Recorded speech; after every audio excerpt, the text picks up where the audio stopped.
Welcome to health दलान। हमारा M आप लोगों तक रिसर्च बेस्ड हेल्थ इंफॉर्मेशन लाना है। ये इंफॉर्मेशन एजुकेशनल पर्पस के लिए है, कोई मेडिकल एडवाइस नहीं है। नमस्कार, मेरा नाम अजय शर्मा है, मैं एक योगा टीचर हूँ। आज का टॉपिक है insulin resistance. Insulin resistance basically अगर आप देखें तो इसकी महामारी फैली हुई है अपने देश में, इंडिया में। इंसुलिन रेसिस्टेंस एक एपिडेमिक की तरह फैला हुआ है और लोगों को क्लू नहीं है कि उन्हें इंसुलिन रेसिस्टेंस है, और उन्हें तब पता चलता है जब कोई मेजर हेल्थ इश्यूज होता है। इसलिए हमें इंसुलिन रेसिस्टेंस को समझने की ज़रूरत है। जब तक हम इसे नहीं समझेंगे तब हम लोग हेल्दी होने के रास्ते पे नहीं जा पाएंगे, और क्या एक्शन लेना है वो हम लोग नहीं समझ पाएंगे। इंसुलिन रेसिस्टेंस से ये 5 हेल्थ इश्यूज होते हैं।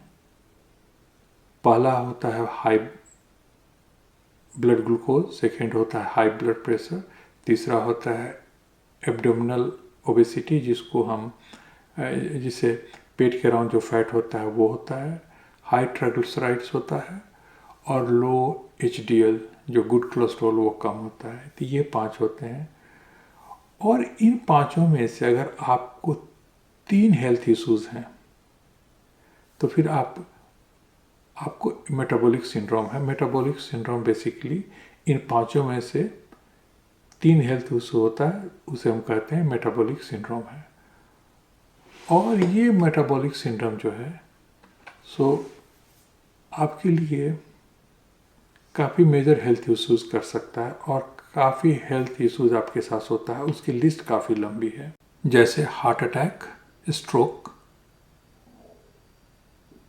कैंसर, अल्जाइमर, पीसीओएस जो लड़कियों में होता है, माइग्रेन, स्किन टैक्स जो आपके स्किन पे आना शुरू हो जाता है, या फिर काले धब्बे, डार्क पैचेज जो आपके स्किन पे आने लगते हैं, एक्नी,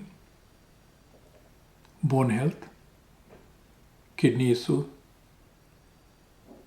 नर्व डैमेज। तो बेसिकली अगर आप देखें तो इंसुलिन रेसिस्टेंस एक हमारे हेल्थ के लिए बहुत मेजर फैक्टर है, और इसे हमें रिवर्स करने की ज़रूरत है, और हमें इसे ट्रीट करने की ज़रूरत है। इंसुलिन रेसिस्टेंस को समझने से पहले मैं आप एग्जांपल देता हूँ। मैं कनाडा में रहता हूँ, और यहाँ पे लोग या मैं खुद ही मैं हॉर्न सेंसिटिव हूँ। अगर किसी ने भी हॉर्न बजाया तो मैं खुद चेक करने लगता हूँ कि मैंने कोई गलती तो नहीं की। गाड़ी चलाते समय अगर मैं चारों तरफ देखता हूँ कि मैंने कोई गलती तो नहीं की है, या फिर कोई मेरे कार के साथ तो प्रॉब्लम तो नहीं है। नॉट ओनली दैट, अगर कोई हॉर्न बजाता है तो जितने लोग रोड पे उसमें चलते रहते हैं सब अलर्ट होकर चेक करने लगते हैं कि कोई मेजर गलती तो नहीं हुई है। People are so horn sensitive here. मैं रहने वाला पटना का हूँ। मैं जब पटना पहुँचता हूँ तो एयरपोर्ट पे उतरते ही मुझे चारों तरफ केवल हॉर्न सुनाई देना शुरू हो जाता है, और कुछ घंटों तक तो मैं रेस्टलेस रहता हूँ कि हो क्या रहा है। आखिर जिस गाड़ी में बैठे हैं वो क्या कोई मेजर वायलेशन कर रहा है, या कोई गलती कर रहा है, या गाड़ी के साथ प्रॉब्लम है। कुछ ही घंटों के बाद मैं हॉर्न रेसिस्टेंट होना शुरू हो जाता हूँ। इसका मतलब कि कोई भी हॉर्न बजाता है तो मुझ पर उतना ज़्यादा असर नहीं होता है जो पहले होता था। तो हॉर्न रेसिस्टेंट होने का एक ही क्राइटेरिया है, या 2 क्राइटेरिया है।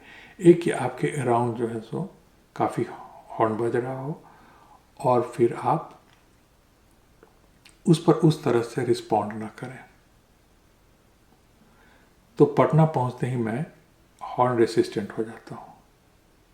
फिर 3 या 4 वीक की छुट्टी मना के मैं फिर अपने शहर कनाडा आता हूँ। तो 1 या 2 दिन तक मैं हॉर्न रेसिस्टेंट रहता हूँ, मतलब कोई भी हॉर्न बजेगा तो मुझ पर बहुत असर नहीं होगा। लेकिन धीरे धीरे फिर मैं हॉर्न सेंसिटिव होना शुरू हो जाता हूँ, और हॉर्न सेंसिटिव हो जाता हूँ।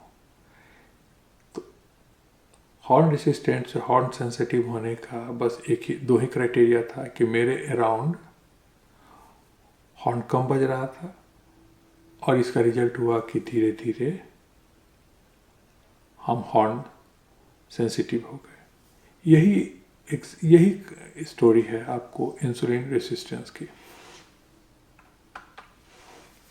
इंसुलिन हमारे शरीर का बहुत ही इंपॉर्टेंट हार्मोन है। जब भी हम कुछ खाते हैं, प्रोटीन या फिर कार्बोहाइड्रेट, हमारा ब्लड ग्लूकोज बढ़ना शुरू होता है और हमारा पैनक्रियाज इंसुलिन रिलीज करता है। और कार्बोहाइड्रेट के केस में ये थोड़ा ज़्यादा ही ब्लड ग्लूकोज बढ़ता है और बॉडी जो है सो पैनक्रियाज इंसुलिन रिलीज करता है।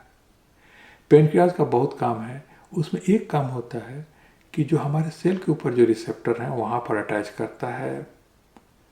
हमारे सेल के ऊपर जो इंसुलिन रिसेप्टर हैं उनके ऊपर इंसुलिन अपने को अटैच करता है और फिर डोर ओपन करता है, जिससे ब्लड ग्लूकोज जो है सो आपके सेल में जाने लगता है, जहाँ पे आपका सेल जो है सो ब्लड ग्लूकोज से एनर्जी बनाना शुरू करता है। और जो भी एक्स्ट्रा ग्लूकोज है जो कि आपके सेल में नहीं किया, फिर उसे बॉडी स्टोर करता है ग्लाइकोजन के फॉर्म में, जो कि इस लॉन्ग चेन ऑफ ग्लूकोज जो आपके मसल्स में लीवर के अराउंड होता है। और उसके बाद जो भी एक्स्ट्रा ग्लूकोज रहता है उसे बॉडी फैट की तरह उसे आपके फैट सेल में स्टोर करना शुरू कर देता है। तो ये बेसिकली जब खाते हैं तब ये सिनेरियो होता है। उसके बाद से खाए हुए आपको कुछ घंटे गुजर चुके रहते हैं, जब आपका इंसुलिन नीचे की तरफ जाने लगता है, उस समय बॉडी या तो फिर ग्लाइकोजन को इस्तेमाल करता है, और अगर वो भी रिप्लीट होने लगे, कम होने लगे, तो फिर बॉडी फैट को इस्तेमाल करता है। तो बेसिकली अगर आप देखेंगे तो इंसुलिन डिसाइड करता है कि कौन सा आपके बॉडी का फ्यूल होगा, सेल का फ्यूल होगा, ग्लूकोज होगा या फिर बॉडी फैट होगा। ये आपको नॉर्मल कंडीशन में यह होता है। नॉर्मल कंडीशन में आपने खाया, ब्लड ग्लूकोज बढ़ा, बॉडी इंसुलिन रिलीज किया, फिर आपका सेल जो है सो इस्तेमाल करने लगता है उस ग्लूकोज को, साथ में जो भी एक्स्ट्रा होता है ग्लाइकोजन और फैट के फॉर्म में आपके बॉडी में जमा होता है। लेकिन जब आप प्री डायबिटिक हो चुके हैं या फिर आप ओबीस हो चुके हैं थोड़ा, उस केस में क्या होता है कि आपका सेल इंसुलिन की बात सुनना कम कर देता है या नहीं सुनता है। इंसुलिन आपके सेल के रिसेप्टर पे अटैच करता है, लेकिन आपके सेल के अंदर ब्लड ग्लूकोज नहीं जाता है। आपका ब्लड ग्लूकोज बढ़ना शुरू हो जाता है। तो फिर इंस्ट्रक्शन जाता है पैनक्रियाज को कि थोड़ा और इंसुलिन रिलीज करने को। तो बेसिकली आपके बॉडी में थोड़ा एक्स्ट्रा इंसुलिन पहले से ज़्यादा सर्कुलेट करना शुरू हो जाता है। और अगर आप देखें कि जिस कार्बोहाइड्रेट, जिस ग्लूकोज के लिए जितना आपको इंसुलिन चाहिए था आपके सेल में ग्लूकोज को ले जाने के लिए, अब उससे थोड़ा ज़्यादा इंसुलिन की ज़रूरत होती है। तो इस केस में आप इंसुलिन रेसिस्टेंट हो चुके हैं। और उसका इंसुलिन रेसिस्टेंट का जो अगर सिनेरियो देखें तो एक तो कि आपका सेल जो है सो इंसुलिन की बात नहीं सुन रहा है, और आपके बॉडी में ज़्यादा इंसुलिन सर्कुलेट होना शुरू हो गया। इंसुलिन रेसिस्टेंस से काफ़ी डिजीज़ होने शुरू हो जाते हैं, जिसके बारे में हम लोगों ने पहले भी बात की। High blood glucose, pre diabetes और diabetes, high blood pressure, cholesterol issue, heart attack, stroke, cancer, Alzheimer, PCOS जो लड़कियों में होता है, migraine, depression, kidney issue, nerve damage. तो इसीलिए हमें अपने बॉडी से में जो इंसुलिन जो सर्कुलेट होता है आपके खाने के बाद, उसको कम करना होगा। आपके कमेंट्स का इंतजार रहेगा। Thank you. जाते जाते एक और बात, लाइफ स्टाइल चेंज एक मैराथन है, 100 मीटर का रेस नहीं है। अपनी बॉडी की सुने और चेंज धीरे धीरे लाएं।